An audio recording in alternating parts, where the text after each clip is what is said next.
ஒரு இளைஞன் ஞானத்தை அடைய வேண்டும் என்ற ஆழ்ந்த ஆசையுடன் புத்தரை தேடி வந்தான். அவன் மனம் எண்ணற்ற கேள்விகளாலும் சந்தேகங்களாலும் நிரம்பியிருந்தது. நம்மை போன்று. புத்தர் அவனை அமைதியாக பார்த்து, உன் மனதில் பல கேள்விகள் அலைமோதுகின்றன. அந்த அலைவாயும் மனதுடன் உண்மையை காண முடியாது. நீ என்னுடன் ஒரு வருடம் இரு. அந்த காலத்தில் எதையும் பேசாமல் முழு மௌனத்தில் இரு. அதன் பிறகு உன் எல்லா கேள்விகளுக்கும் நான் பதில் சொல்கிறேன் என்றார். இளைஞன் புத்தரின் வார்த்தையை ஏற்றுக்கொண்டான். அந்த நாளிலிருந்து அவன் மௌனமாக வாழ ஆரம்பித்தான். ஒரு நாள் அல்ல, 2 நாள் அல்ல, மாதங்கள் பல கடந்தன. மௌனம் அவன் மனதை மெதுவாக அமைதிப்படுத்த தொடங்கியது. முன்பு குரல் எழுப்பிய கேள்விகளும் சந்தேகங்களும் ஒன்றொன்றாக குறைந்து போனது. ஒரு வருடம் முடிந்த பின் புத்தர் அவனை அழைத்து, இப்போது உன் கேள்விகளை கேள் என்றார். அப்போது அந்த இளைஞன் அமைதியான சிரிப்புடன், பெருமானே, இப்போது என்னிடம் கேட்க எந்த கேள்விகளும் இல்லை என்றான். புத்தர் சிரித்தார்.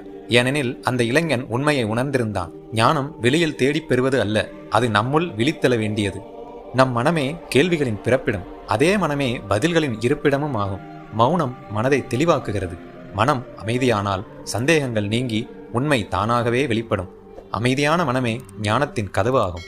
எவ்வளோ அழகா புத்தர் சொல்லியிருக்கார் பார்த்தீங்களா? உண்மையான வார்த்தை, சத்தியமான வார்த்தை. ஒரு இளைஞன் ஞானத்தை அடைய வேண்டும் என்ற ஆழ்ந்த ஆசையுடன் புத்தரை தேடி வந்தான். அவன் மனம் எண்ணற்ற கேள்விகளாலும் சந்தேகங்களாலும் நிரம்பியிருந்தது. நம்மை போன்று.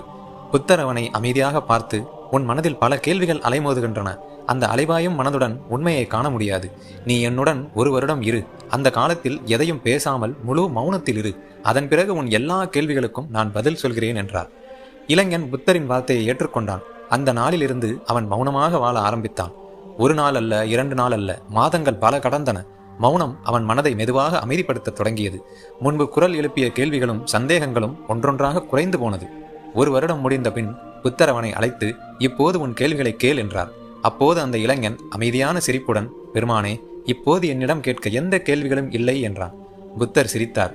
ஏனெனில் அந்த இளைஞன் உண்மையை உணர்ந்திருந்தான். ஞானம் வெளியில் தேடிப் பெறுவது அல்ல, அது நம்முள் விழித்தெழ வேண்டியது. நம் மனமே கேள்விகளின் பிறப்பிடம், அதே மனமே பதில்களின் இருப்பிடமும் ஆகும். மௌனம் மனதை தெளிவாக்குகிறது. மனம் அமைதியானால் சந்தேகங்கள் நீங்கி உண்மை தானாகவே வெளிப்படும். அமைதியான மனமே ஞானத்தின் கதவு ஆகும். எவ்வளோ அழகா புத்தர் சொல்லியிருக்கார் பார்த்தீங்களா? உண்மையான வார்த்தை, சத்தியமான வார்த்தை.